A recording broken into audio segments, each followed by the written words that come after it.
Good morning, scholars. It is an AMI day. I haven't even looked outside yet. I don't know if you guys have or not either. So, um, hmm, listen, this is my little short lecture for today.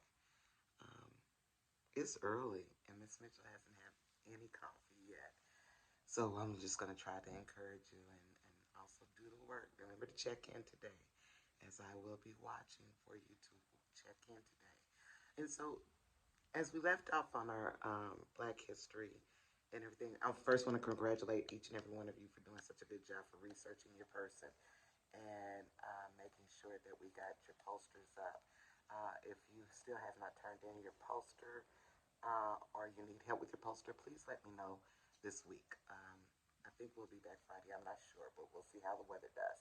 But you guys did a wonderful, wonderful job, and so I just want to congratulate you for doing that. So as we left off, we went straight from the Holocaust into Black History Month.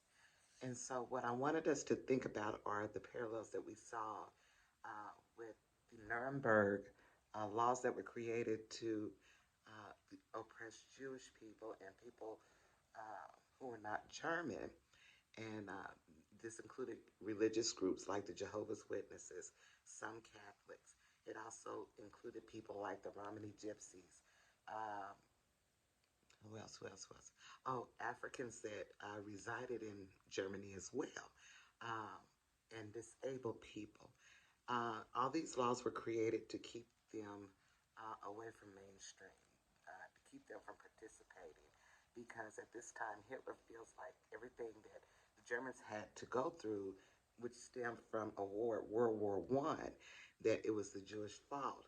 Uh, where he got his evidence from, I'm not entirely sure, but he convinced a lot of people that it was the result of uh, Jewish people because they had to pay back for starting First World War One. Okay, so now as we get into Black history, and this will be our last week for Black history before we jump back into our scheduled lessons.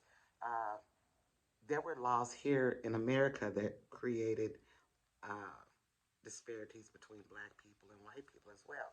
And those laws were called Jim Crow laws. And it was designed to keep black people out of white spaces. And so you would have things like you cannot use the same restroom, you could not drink from the same water fountain, you could not, I don't know why my eyes look like this. I guess my camera's over here. I don't know. You could not go to schools with white children. You could not ride in uh, the same cars on the train or on buses as white people. There were a lot of laws created, and these laws really took effect down in the South. So, what I want us to think about are those correlations between the laws that kept Jewish people from interacting with mainstream German society and laws that uh, were created uh, here in America that kept black people from interacting or even living in spaces where white people resided. So let's just think about that. Let's process that a little bit because uh, sometimes some things are not entirely exclusive to one culture. There have been many cultures that have created laws to keep other people away, and so I just want us to think about that, and I want us to see what is different about those laws as well. Also, for my geography students, I want you to start thinking about um, what is the difference between the North Americans and Southern Americans as far as demographic wise. And what I mean by that is what line was there besides the Mason Dixon line? Because, like I said, sometimes these laws also permeated into the South. A lot of times it did. It was just not as overtly obvious as it was down in the South. And what makes you think that the Southern states were a little bit more open to segregation as opposed to desegregation? What are those things that divide the country in half? Geographically, that would make you think about things like that. So this is my TED Talk. Thank you for coming to my TED Talk. Thank you for coming to my History TED Talk. Uh, Remember, I'm available all day until 3 o'clock.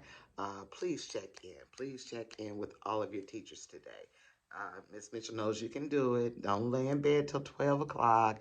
Do everybody's work. It's not that we loaded you guys down with work. I just want you to do well. And like I said, when we come back, we'll finish up our projects and then we'll start back in on our regular curriculum. Okay? Take care. Love you guys. If you need anything, don't forget to email me, Mitchell B at funston.k12.mo.us. Uh, but you guys have this. I have no doubt. I have faith in you. And I still don't know why my eyes are going this way as opposed to that way, looking at the camera. I don't know. Maybe because I have my phone on the side. But thank you. Take care. See you later. Bye bye.